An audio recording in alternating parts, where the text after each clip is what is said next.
Yo, welcome back everybody. Welcome back to another video. Today's video we got breaking news. Los Angeles Clippers are trading James Harden to the Cleveland Cavaliers for Darius Garland, second round pick. And blah blah blah. This is sham, so to say, you know it's legit. Sham is always legit. I need to follow this nigga actually. But James Harden to the Cavaliers. Are you fucking serious? I know I'm a day late. If I'm being honest, I found out like last night, and it was like 11 a.m. and it was like school at night, so I couldn't really record a video about it until now, the next day.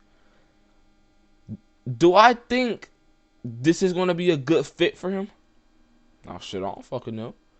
Has he been hooping in LA? Yes, indeed he has. He's not averaging fucking 40, but nigga, he's been hooping.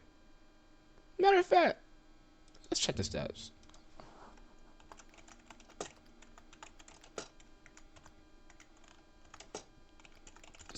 The stats.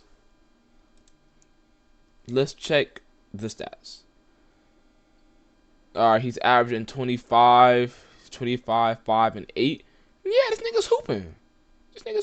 He's for sure hooping. So, I'm going to tell you how I feel, and then we're going to go ahead and react to a video about it. I think this will be a better fit for Darius Garland to grow as a player more than James Harden. I feel like James Harden would be decent as a Cavalier, but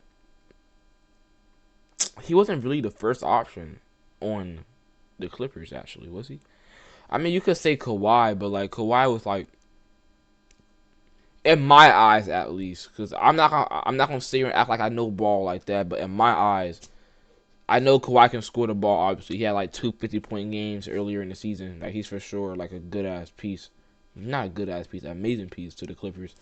But I feel like when I think of like scoring, I think of James Harden. So I would say James Harden was the main scorer on the Clippers.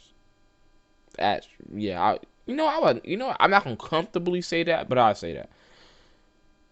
I don't know. I think Darius Garland. I think the Cavs is holding Darius Garland back. I think by him playing under, because that Cavs team is also like still young. I feel like with him playing with somebody like Kawhi, and who else is on the Clippers? Who the fuck is on the Clippers besides Kawhi? But I feel like by him playing with Kawhi, I think he can pick up a few things. Is what I'm saying. But fucking Honey Bun Harden, James Harden, I don't know.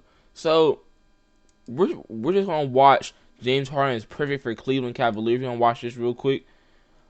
But like, I don't know though. Like, I don't know. But like, we're gonna see what he says about it. Because personally, me, bro, I don't know. Imagine telling someone 5 days ago that James Harden would be on the Cleveland Cavaliers. I think the biggest question is, how will the Donovan Mitchell and James Harden... Let me move my webcam to down here. duo work, considering both are guards with very, very high usage. I personally believe people are making it a bigger deal than it actually is. We've seen James Harden play with Kevin Durant, Kyrie Irving, Kawhi Leonard. This is like his 5th team. OKC, Rockets, Brooklyn, Philly, Clippers. Then it's a 16 Cavs. Wow, I think it's played for 6 different teams. Is he the problem? Wait, no, but listen. Like, one more thing before I let the video play out. You can't really get mad with James. You can't really say, "Oh, James Harden, he's a team hopper. He switched from team to team." LeBron wasn't winning with the Cavs, and he went to the Heat, and he got 2 of them bitches. So you can't really say. I think Harden he's obviously an older guy, 36, I believe. I believe that he wants to get a ring, and I feel like by him trying to team hop later on in his career Cause don't get me wrong, when he was younger, he played for OKC, Rockets. Oh yeah, OKC and the Rockets. He was there for a good amount of time. But I feel like as him getting older, I think he wants that. I think he's trying to put a LeBron method, not necessarily form a super team, but he just want to win. He's making a business decision. He's trying to help his legacy. You know what I mean? Like 20, 30 years down the line, we're gonna make was James Harden elite? People gonna obviously gonna say, people our generation is obviously gonna say, yeah, 'cause we witnessed him average fucking 40 at one point. But the new gens, they're gonna be like, oh well, he was so dominant, he didn't win a ring. You know, you get me? So it's like, I guess he's doing it for his own resume, or he's just doing it simply because he just wants a ring. But it's not a bad idea at all. Well, Embiid, and we've seen Donovan Mitchell play next to... Yeah, but he did play next to KD, Russ, fucking Embiid, Kawhi. Darius Garland. But also, in Utah, he played next to Mike Conley. Obviously, those two are not on the same level of James Harden in usage and just his style of play. However, I think Cleveland has been relying on point guard Donovan Mitchell this season. He came with Kevin Durant and Kyrie at the same time at one point. Yo, KD, this might be a bad look for you like years down the line.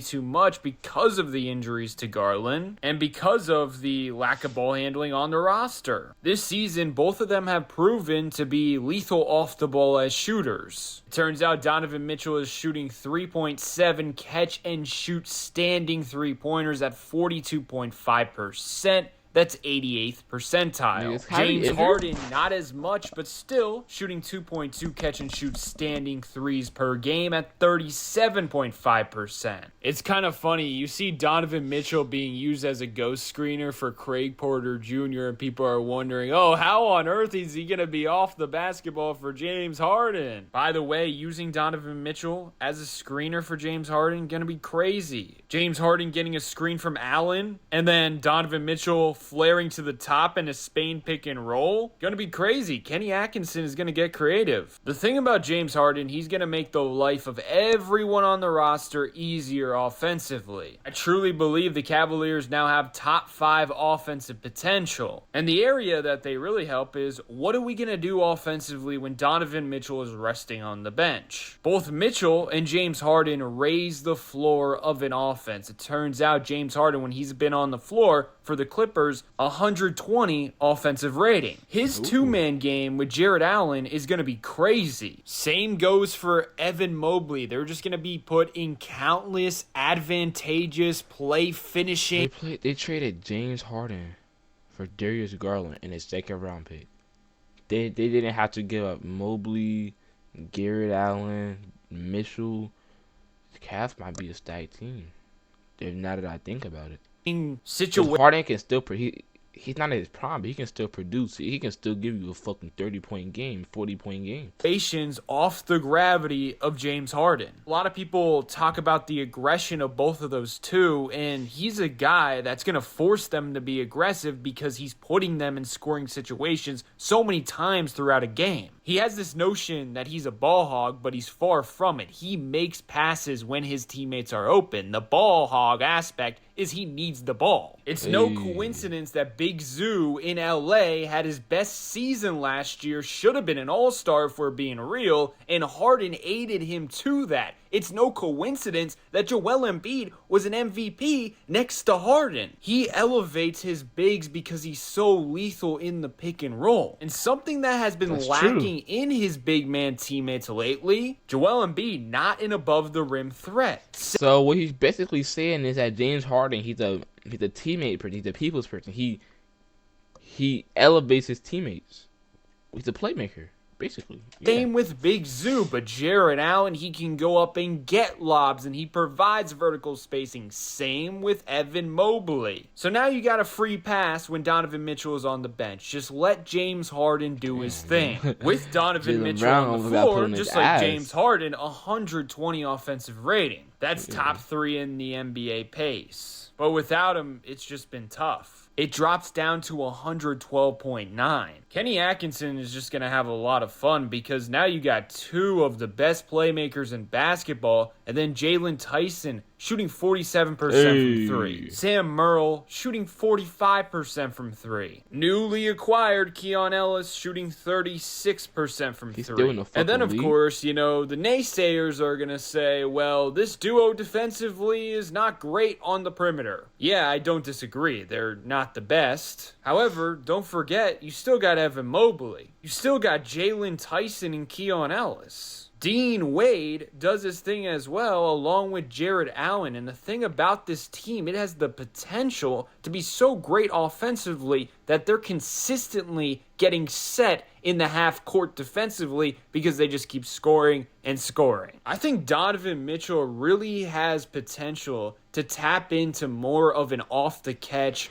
off-ball role. I'm wondering if this duo can look a little bit like Maxey and Harden did offensively. I hope Mitchell realizes that Harden will create advantage after advantage and just make his job so easy if he plays off the ball more. And I think he's willing to sacrifice because he probably realizes what he was doing for the team in terms of usage is not sustainable. And now down the stretch of games, it's going to be critical to pick the right hot hand each and every game. You now have two of the best ISO scorers and playmakers on the basketball. It turns out in isolation, Donovan Mitchell, 84th percentile. James Harden, 83rd percentile. And oh, by the way, my guy Tomlin, James Harden's going to be throwing lob after lob after lob to him. He's going to turn into Derrick Jones Jr. And I look around the Eastern Conference. Let's say things start to click. They go up against Detroit. They are going to be able to score on that elite defense. And the problem with Detroit is Duncan Robinson is their second best scorer. I don't see the Knicks being able to stop the Cleveland Cavaliers if things get going. Celtics and Cavaliers would be a crazy offensive battle. That would be fun to watch. And then the Raptors, it's the same thing with Detroit. If the Raptors don't absolutely lock them up, they will not be able to keep up offensively. The East is wide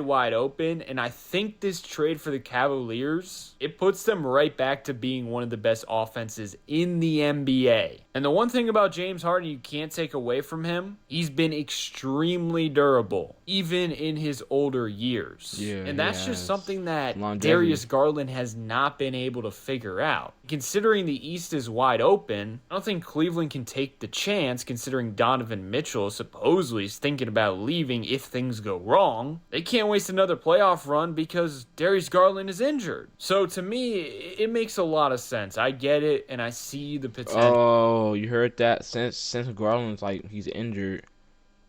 Well, he's not injured, but I don't fucking know, bro. But basically, what he's saying is that's why. Do you think that's why they didn't have to give up as much to get Harden? Cause who requested? Who requested? Bro, I can't fucking talk. Who requested the trade? Because just a fucking, what did they offer? To get Harden, you offer Darius Garland a pack of fucking Skittles. I mean, whatever, I guess. I'm guessing Cleveland reached out to... No, I think LA reached out to Cleveland because Harden was probably being a crybaby wanting more money. Which I bet you that's the fucking case. From Cleveland's aspect, I think it's a win-win deal because Darius Garland, much younger than James Harden, and my goodness, the Clippers need youth so badly. I think a change of scenery for Garland will also help him out. But yeah, I want to hear your thoughts in the comment section below, so let me know. I think Harden wants the bag, and I think he wants the ring, and I think he's gonna get that eventually. I don't think this year, but maybe next year. But what do y'all think? You let me know in the comments below. And thanks for watching, and we out.